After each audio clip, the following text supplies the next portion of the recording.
Olá, seja bem-vindo a mais um vídeo da nossa série sobre cosmovisão cristã e nessa oportunidade nós vamos então tratar da cosmovisão cristã versus modernidade e pós-modernidade. Fique comigo e nos próximos minutos nós vamos abordar essa temática de uma maneira mais aprofundada.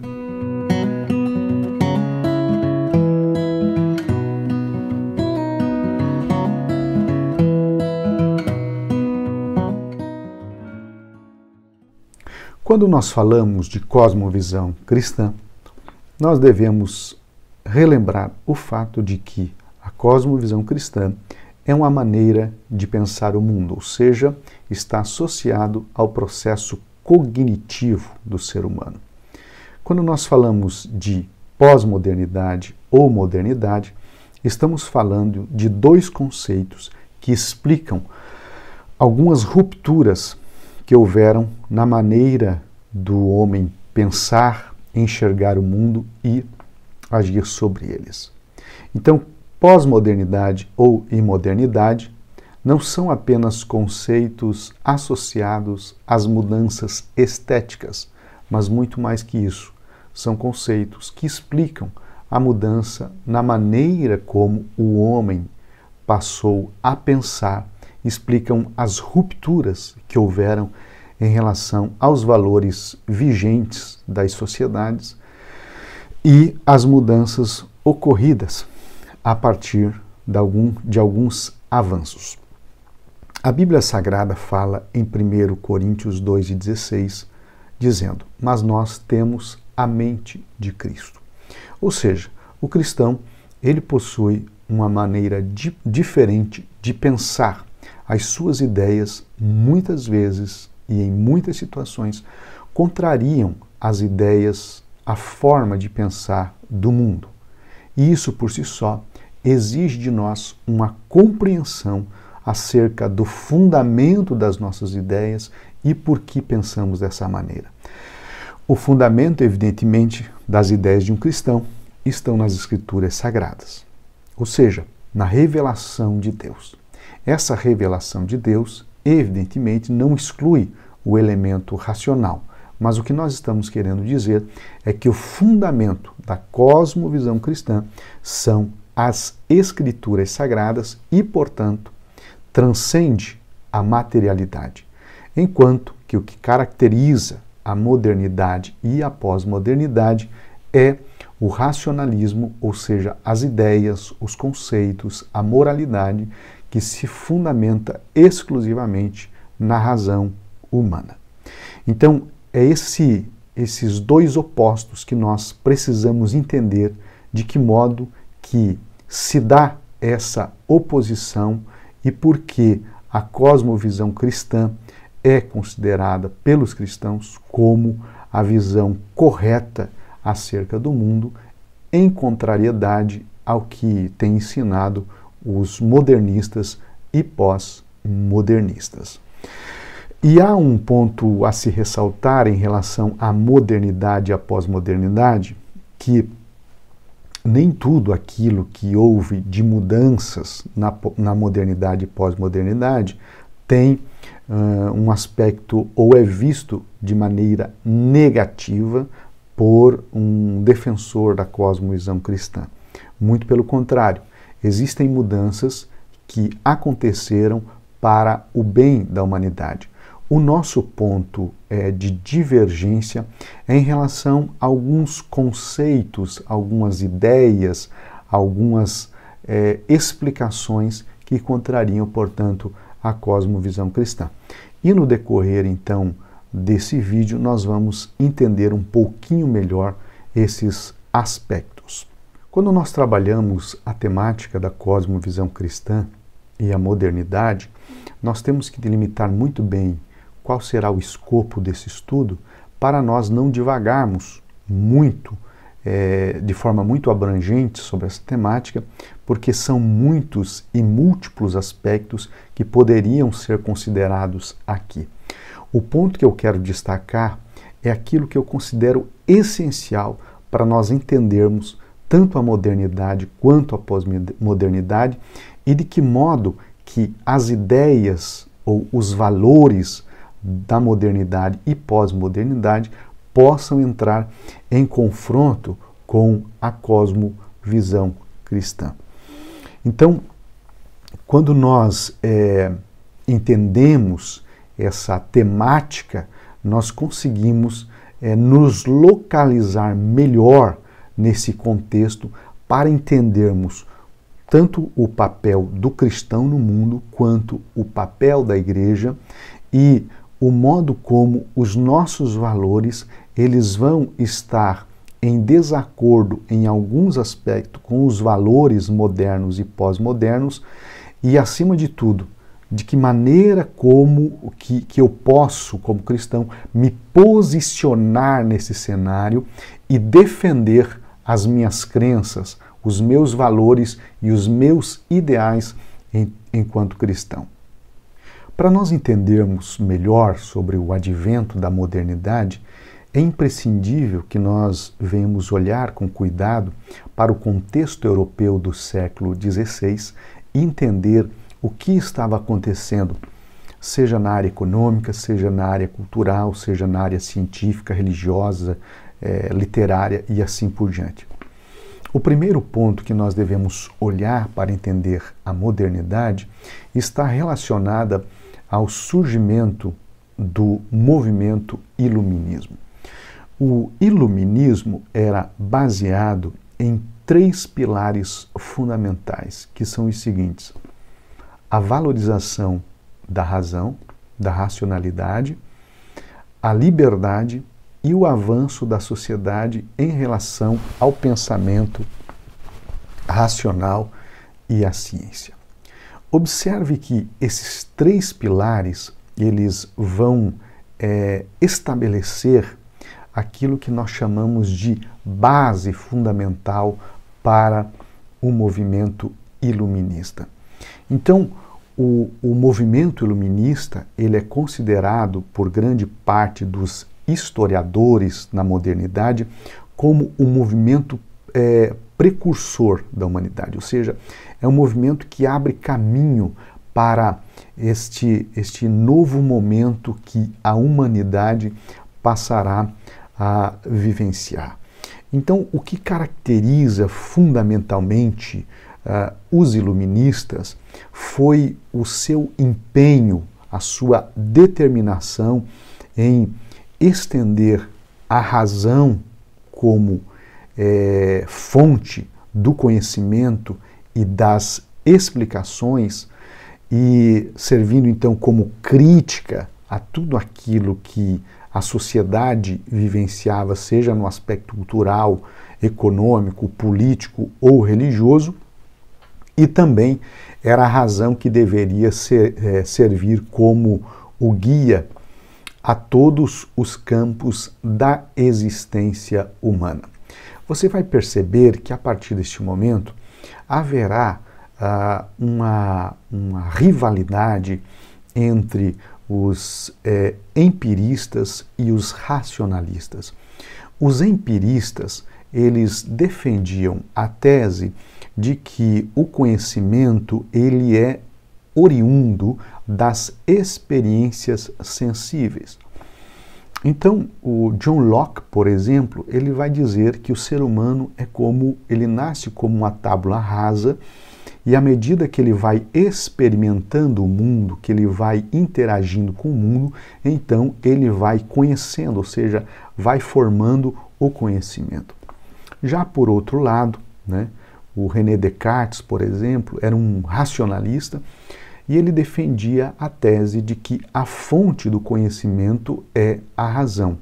E, portanto, a razão ela é a fonte confiável e única para a formação de novos conhecimentos. Então, o racionalismo cartesiano ele vai ter um peso muito grande para a busca do conhecimento verdadeiro ou do conhecimento da verdade. Então, qualquer experiência que um ser humano tenha como fonte para uma crença, para um valor, etc. e tal, é refutado pelos racionalistas como algo subjetivo e, portanto, é um valor pessoal e não possui, então, uma validade objetiva, ou seja, não foi submetida ao critério da razão. Em decorrência disso, então, os iluministas, eles colocaram a razão e a ciência como o centro, né? O ponto primeiro e o último para pensarmos sobre o mundo, né? Porque eles entendiam que a razão ela seria o único meio capaz que o ser humano poderia se utilizar para apresentar respostas lógicas e cientificamente válidas para os anseios mais profundos da sociedade.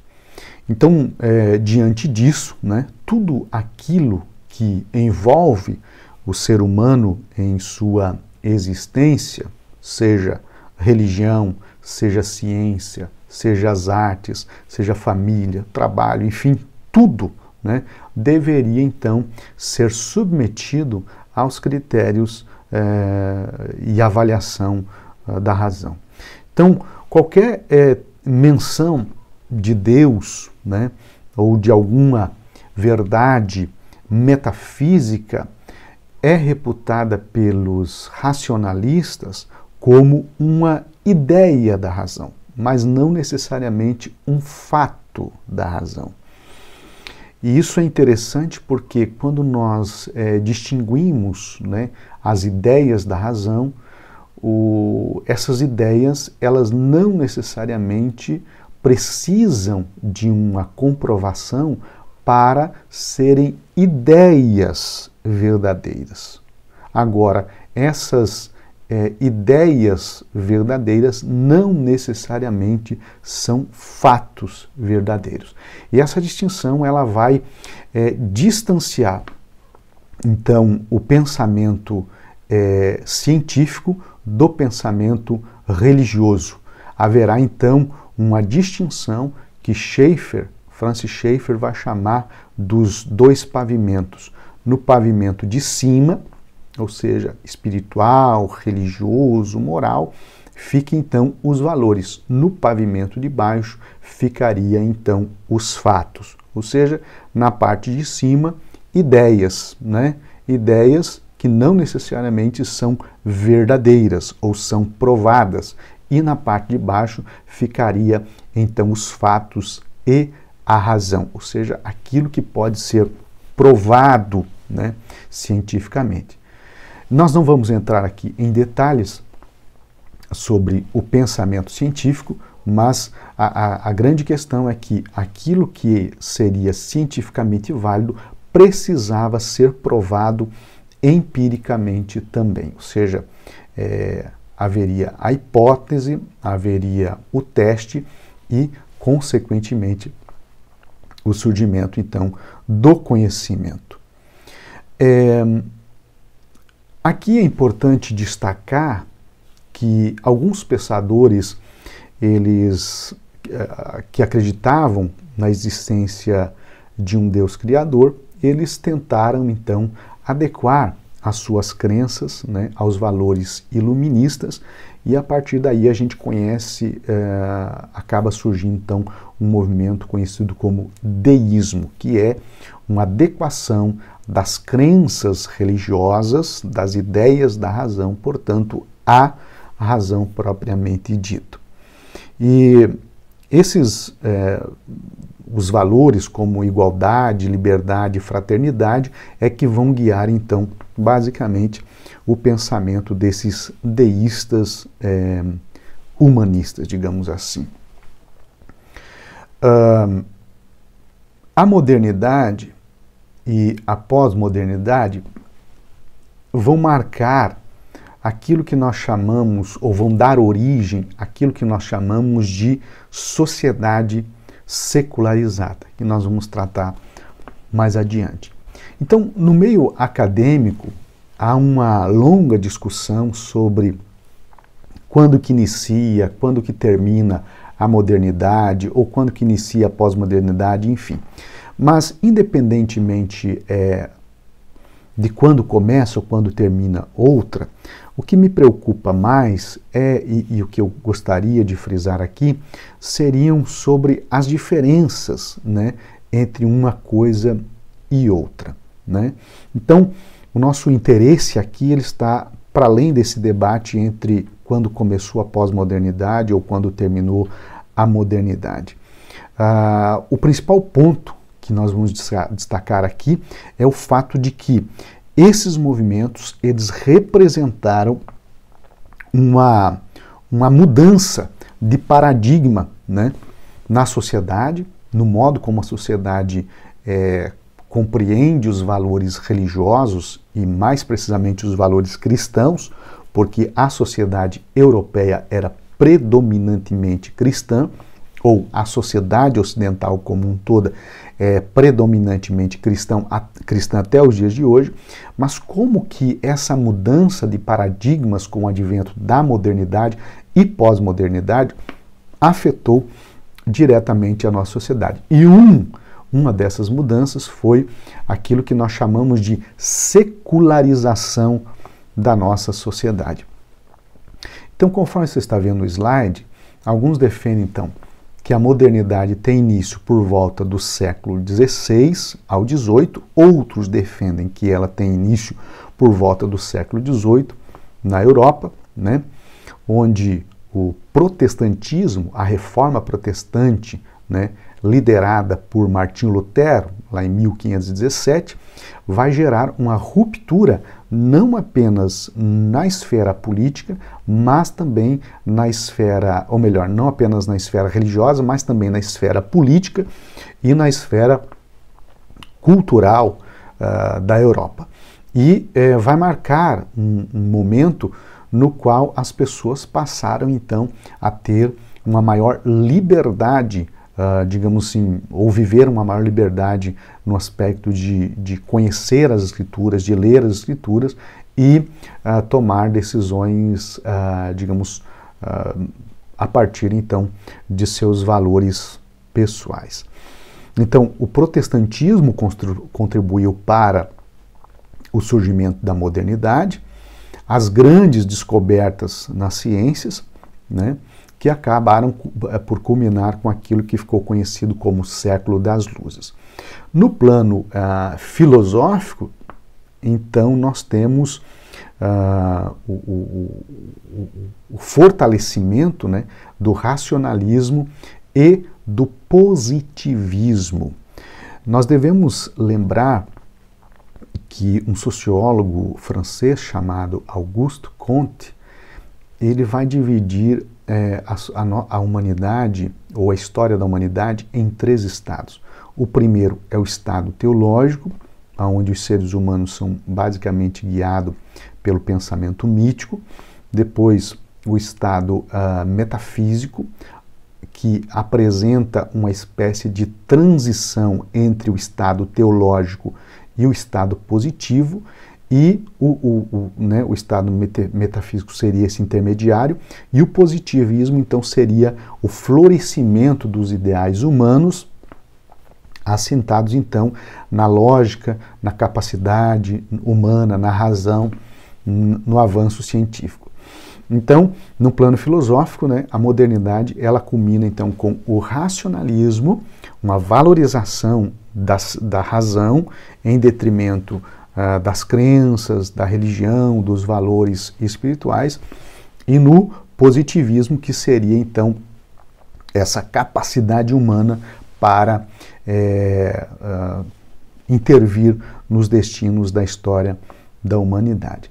Então, a pós-modernidade, é interessante destacar isso, ela representa a quebra com antigos modelos de pensamento linear defendido na era moderna pelos iluministas.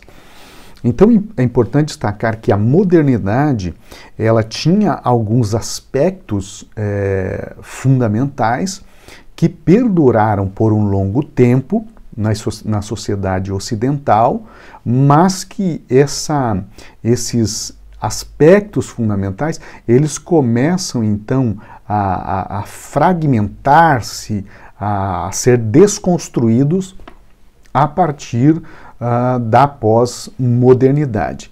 No slide que você está vendo agora, nós temos ali então a diferença entre modernidade e pós-modernidade. Então a modernidade inicia na Revolução Francesa, de acordo com alguns historiadores, lá no século XVIII. Outros historiadores afirmam que surgiu lá no século XVI, enquanto que a pós-modernidade inicia no fim da Guerra Fria, nos anos 80 do século XX. Alguns dizem que foi logo após a Segunda Guerra Mundial, portanto ali em 1945. A modernidade se caracteriza pelo pensamento linear e cartesiano, enquanto a pós-modernidade pelo pensamento fragmentado, né? Ou seja, não há mais uma elite que ditaria as formas de pensar e seguiria um curso linear, mas agora os diversos tipos de pensamentos são comportados na pós-modernidade.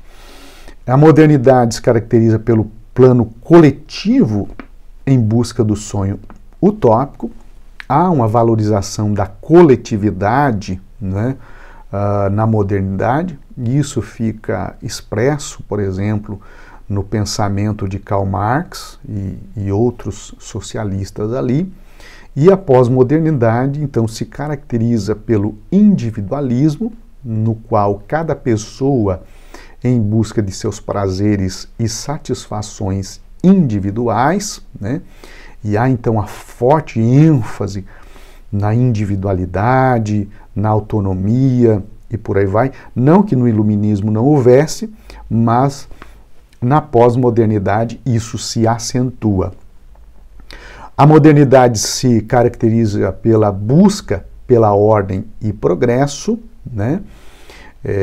E há um nacionalismo muito forte na modernidade, enquanto a pós-modernidade há uma quebra de barreiras territoriais e culturais, né? Marcado por aquilo que a gente chama de globalização, e isso se deve muito ao avanço das tecnologias da informação. O advento da internet, então, fez com que essas barreiras territoriais e culturais acabassem desaparecendo. A modernidade também se caracteriza em trabalhar em prol de um plano coletivo para o futuro, enquanto que a pós-modernidade há uma forte ênfase no hedonismo e também no viver o aqui e o agora. Então observe que há essas distinções, né, entre aquilo que nós conceituamos como modernidade e aquilo que nós conceituamos como pós-modernidade. Então nós, na nossa sociedade atual, a gente pode perceber, né, alguns desses aspectos, né, que nós visualizamos. O pensamento fragmentado, ou seja, não há mais uma verdade universal, objetiva, ou as verdades universais, objetivas, né?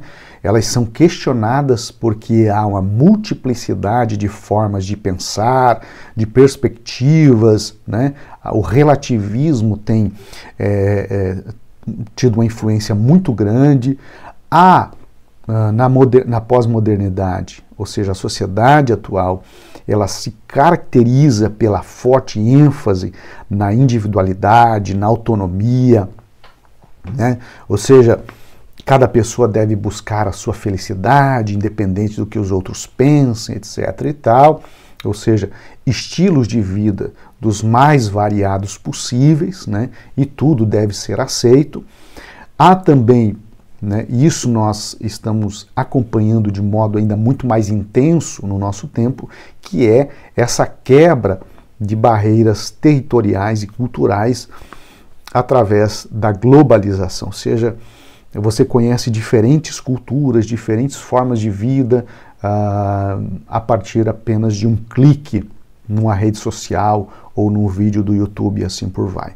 E também se caracteriza por essa ideia de viver o aqui e agora, né? Ou seja, as verdades religiosas acerca de céu, inferno, de prestar contas diante de Deus e por aí vai, são verdades relativizadas e, portanto, há uma ênfase muito grande em ser feliz aqui e agora. Mas o ponto principal que eu quero chamar a atenção em relação que começou na modernidade e se acentuou na pós-modernidade é a questão do secularismo.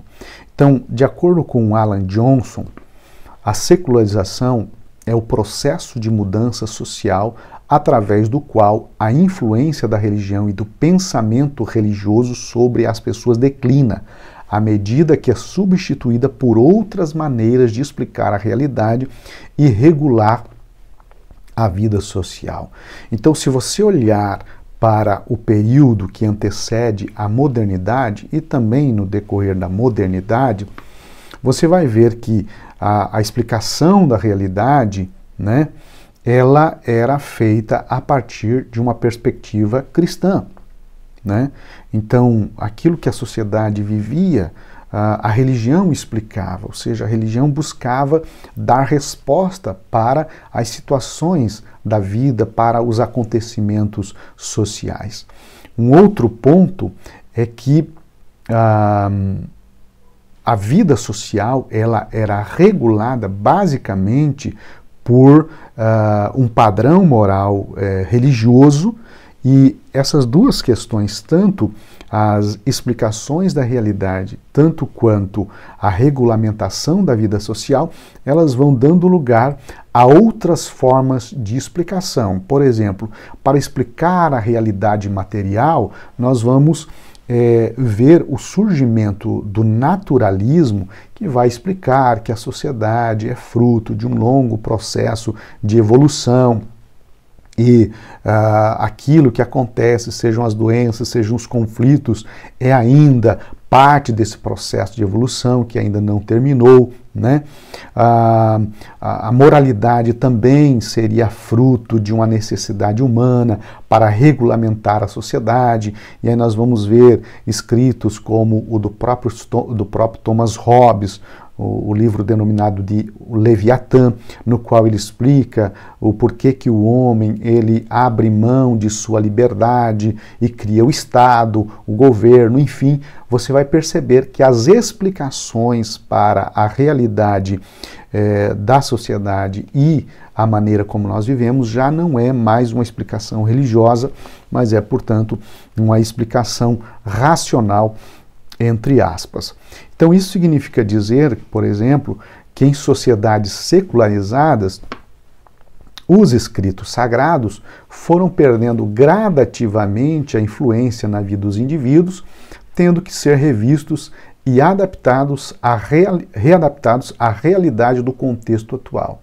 Então a prática religiosa se tornou mais racional, ou seja, aquilo que antes era atribuído a fatores espirituais, atualmente se explica por meios científicos. Então, quanto a essa nova realidade, nós devemos estar atentos, né, ao fato de que houveram avanços importantes, né, e necessários, mas, infelizmente, com o advento da pós-modernidade, veio também aquilo que nós denominamos de esfriamento do amor, o esfriamento do sentimento religioso ou da paixão pelo divino, né? E isso decorre necessariamente, então, dessa maior confiança nos avanços científicos do que na própria providência divina. Isso faz a gente olhar para as Escrituras e entender aquilo que Paulo fala em 1 Tessalonicenses 5:21, quando ele disse, em relação ao contexto, em relação a tudo aquilo que existe, ele diz, examinai tudo, ou seja, esquadrinhai, analisai, né? Julgue tudo, mas retende aquilo que é bom. Nós falamos anteriormente que uma das formas de explicar a realidade e compreender como se regula a sociedade, como a sociedade ela vai criando mecanismos para se organizar e sobreviver, foi o naturalismo. Mas o que é o naturalismo?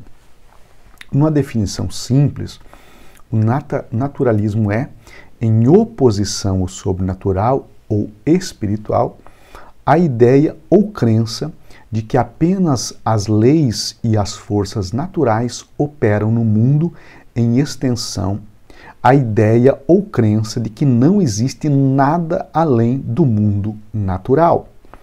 Os adeptos do naturalismo, ou seja, os naturalistas, afirmam que as leis naturais são as regras que regem a estrutura e o comportamento do universo natural, que cada etapa da evolução do universo é um produto dessas leis.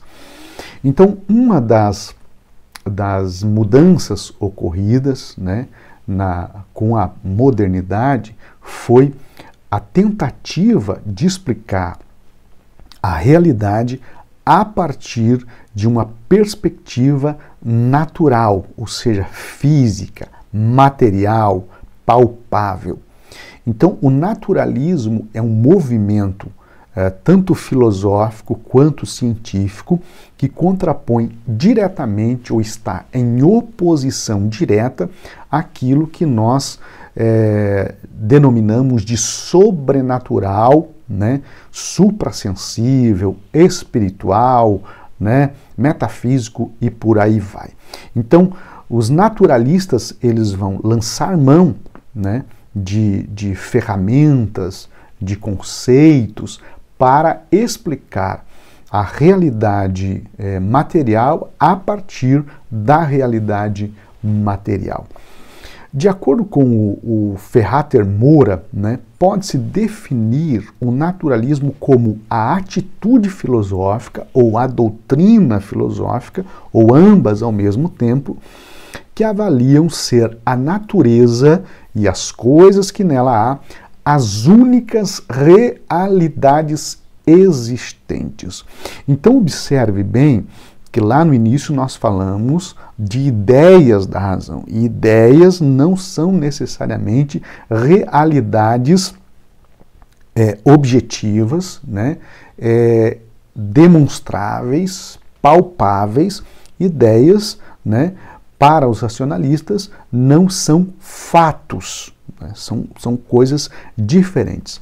Então, o naturalismo, embora seja uma das mais antigas cosmovisões que se tem conhecimento, porque o naturalismo ele surge com os pré-socráticos, que são os filósofos que antecedem, por exemplo, Sócrates e por aí vai, e os pré-socráticos eles queriam explicar a realidade a partir de um elemento físico, seja terra, ar, água, fogo ou qualquer outro elemento. Por isso que eles ficaram também conhecidos como físicos, porque eles queriam encontrar um elemento que eles pudessem dizer, olha, esse elemento aqui, esse elemento natural é o originador de todas as coisas. O Demócrito, por exemplo, ele vai dizer que o átomo é o princípio de tudo, porque naquele tempo, para Demócrito, o átomo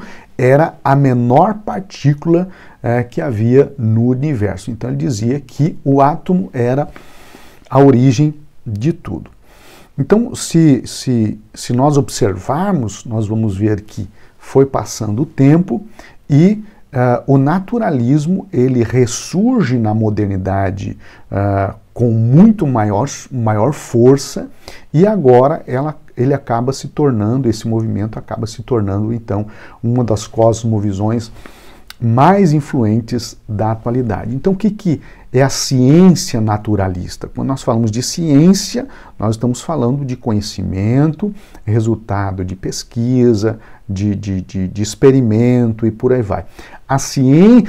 Mas a ciência, ela pode considerar outros elementos que não necessariamente sejam apenas materiais, naturais. Quando nós falamos de ciência naturalista, nós estamos falando de um movimento científico que considera que apenas, né, aquilo que há na natureza e as coisas que nela existem que podem ser a base para explicar a realidade, porque eles consideram que apenas a natureza e aquilo que nela existe é que são as únicas realidades existentes.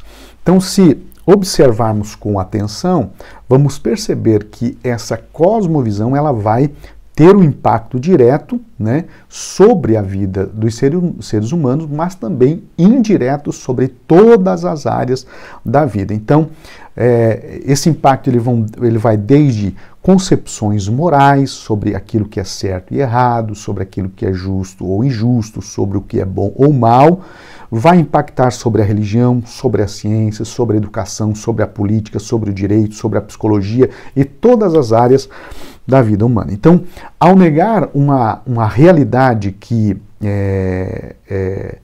a existência de uma realidade que transcende, né, esse mundo material, então se nega automaticamente a existência de um Deus criador e que este Deus intervém nos destinos do mundo, e não apenas isso, mas negando essa realidade espiritual, nega-se também a validade do sacrifício de Jesus na cruz do Calvário. Por isso é muito importante nós olharmos para o que Paulo fala em Colossenses 2, 8 e 9, quando ele diz: cuidado que ninguém vos engane a enredar com sua filosofia e vãs sutilezas, conforme a tradição dos homens, conforme os rudimentos do mundo, e não segundo Cristo, porquanto nele habita corporalmente toda a plenitude da divindade. Então, a partir do naturalismo, nós vamos encontrar um embate entre o naturalismo e o teísmo cristão. E quando nós falamos de teísmo cristão, nós estamos falando de um teísmo específico, porque existe, por exemplo, o teísmo judaico, o teísmo islâmico, né? Quando nós falamos de teísmo cristão, nós estamos falando na crença da existência de um Deus criador do universo, né? E que mantém todas as coisas pela sua palavra. Então, enquanto o naturalismo ele nega a existência de qualquer coisa além da natureza, né, e das coisas que nela existem, o teísmo cristão defende a tese, né, o princípio, a crença de que há um Deus soberano e atuante entre os homens, e não apenas isso, mas este Deus se relaciona com os homens. Bem, quais então seriam as crenças do naturalismo que se chocam com o teísmo cristão? No slide que você está vendo, nós temos ali algumas dessas crenças enumeradas pelo escritor James Sire, né, que se chocam com o teísmo cristão. Então, para o naturalismo, a realidade principal é a matéria. Então a matéria existe eternamente e é tudo que existe. Deus não existe. Segundo, o cosmos existe como uma uniformidade de causa e efeito num sistema fechado. Ou seja, o cosmos é o cosmos em si. Não há uma outra realidade espiritual, né, que atue sobre o cosmos. Terceiro, os seres humanos são máquinas complexas. Personalidade é uma inter-relação de propriedades químicas e físicas que ainda não entendemos completamente. Quarto, a morte é a extinção da personalidade e da individualidade. Quinto, através da nossa razão humana, inata e autônoma, incluindo os métodos da ciência, podemos conhecer o universo. O cosmos, incluindo este mundo, é entendido como estando em seu estado normal, né? Mas nós falamos em outro vídeo sobre os efeitos da queda e a gente sabe que o cosmos ele não está em seu estado normal devido à pecaminosidade humana que trouxe uma desarmonia entre o cosmos, a criação e o Criador. Sexto, a moralidade está relacionada apenas aos seres humanos. E sétimo, a história é um fluxo linear de eventos ligados por causa e efeitos, mas sem um propósito abrangente. Ou seja, na visão dos naturalistas, né, não existe um propósito maior, né, do que aquilo que é percebido na própria natureza, né, nessa relação de causa e efeito. Agora, para finalizar esse ponto, olha o que Hebreus 11:3 diz. Pela fé compreendemos que o universo foi criado por intermédio da palavra de Deus e que aquilo que pode ser visto foi produzido a partir daquilo que não se vê. Então, olha a ênfase que se dá, né? A ênfase que o escritor aos Hebreus dá em relação à atuação de Deus no universo. Bem, para finalizar o nosso vídeo, mais uma das consequências, então, do naturalismo. Então, veja que a modernidade produziu o naturalismo. O naturalismo produziu aquilo que nós chamamos de niilismo. O que é o niilismo? De acordo com James Sire, o niilismo é mais um sentimento do que uma filosofia, mais uma postura solitária diante do universo do que uma visão de mundo. Estritamente falando, o niilismo é uma negação de qualquer filosofia ou visão de mundo, uma negação da possibilidade de conhecimento, uma negação de tudo o que é valioso. Ou seja, o niilismo é a negação de tudo, conhecimento, ética, beleza, realidade. No niilismo, nenhuma afirmação tem validade. Nada tem significado. Bem, a palavra niilismo, ela quer dizer nada, vazio. Então, para o niilista, nada possui sentido em si mesmo. Para o niilista, o sentido das coisas está naquilo que nós atribuímos a elas. Por exemplo, Nietzsche vai dizer, olha, não existe verdade. O que é a verdade? A verdade é aquilo que eu digo ser verdade. Porque não há verdade em si, não há verdade objetiva nas minhas afirmações, nas minhas proposições.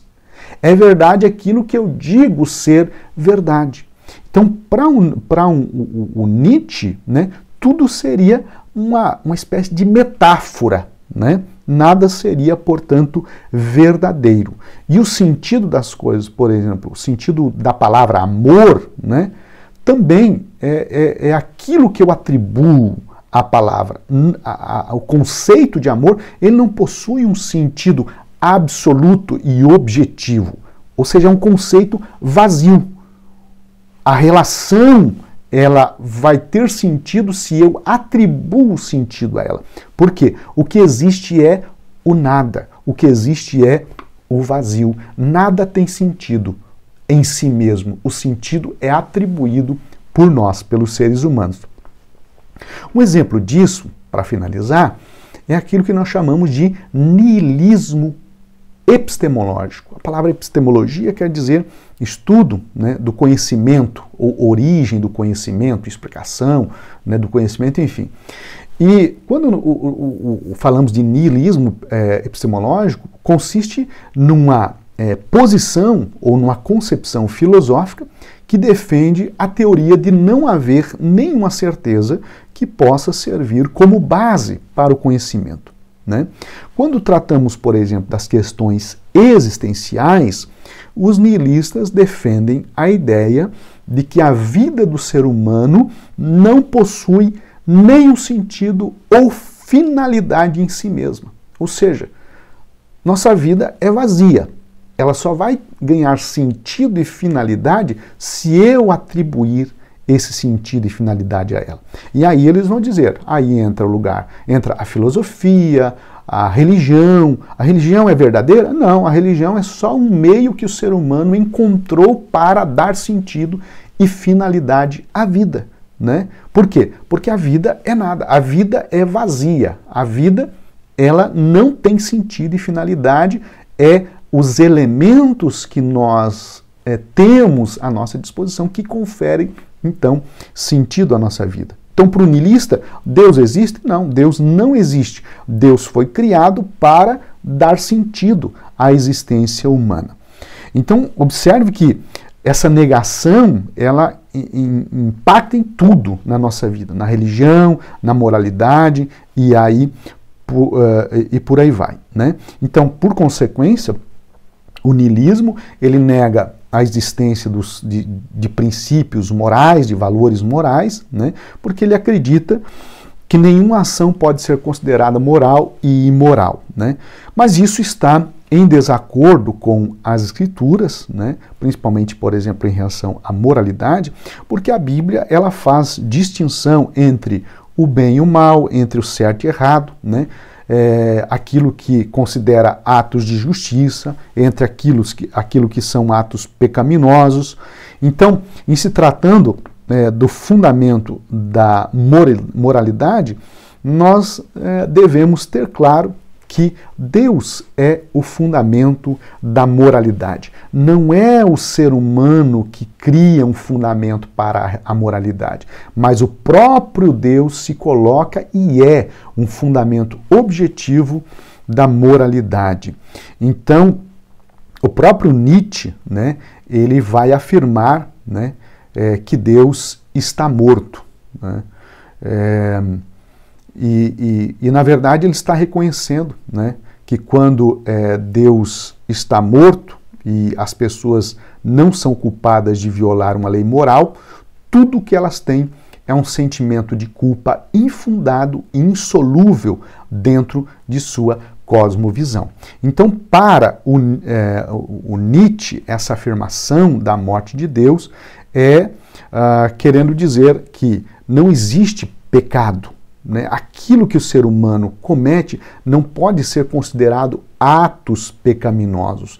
Pode ser um desvio de conduta dentro de um espectro moral e o ser humano, ele pode se sentir culpado em relação aos seus atos, mas jamais uma culpa, digamos, metafísica ou uma culpa espiritual, mas é algo que ele pode lidar humanamente falando, com uma terapia, um tratamento e por aí vai. Então, em Romanos, né, a Bíblia vai deixar muito claro, em Romanos 3:23, que o pecado não é uma ilusão que gera culpa. Muito pelo contrário. Nós já falamos em outro momento que o pecado é uma realidade e, portanto, é uma infração real da lei de Deus, né? E tem consequências diretas sobre a vida do pecador, que necessita arrepender-se e abandonar a vida pecaminosa para ter comunhão com Deus e experimentar da plenitude da sua presença. Para resumir, você observa que uma coisa foi levando a outra, né? A modernidade contribuiu para o surgimento do naturalismo, que é uma explicação da realidade a partir somente da realidade material, né? O naturalismo levou ao niilismo, essa corrente, esse pensamento filosófico, que vai impactar sobre o comportamento humano e também o modo como o ser humano se enxerga no mundo. Qual o grande problema disso? O grande problema disso é que resultou numa geração de pessoas vazias, porque não veem finalidade e sentido em suas vidas e, portanto, qualquer experiência no mundo está valendo. Não há, portanto, a ideia de que determinados pecados são pecaminosos, né? Mas cada ser humano pode fazer o que quiser. Isso contraria diretamente a cosmovisão cristã, que entende que existe um Deus, criador de todas as coisas, e que estabeleceu um padrão moral para que o ser humano pautasse as suas ações neles, e a quebra, o desvio desse padrão moral estabelecido por Deus é pecado, e um pecador precisa arrepender-se e corrigir, então, a sua trajetória para viver em comunhão com Deus. Finalizando, eu agradeço a sua atenção, espero encontrá-lo em uma próxima oportunidade. Deus te abençoe.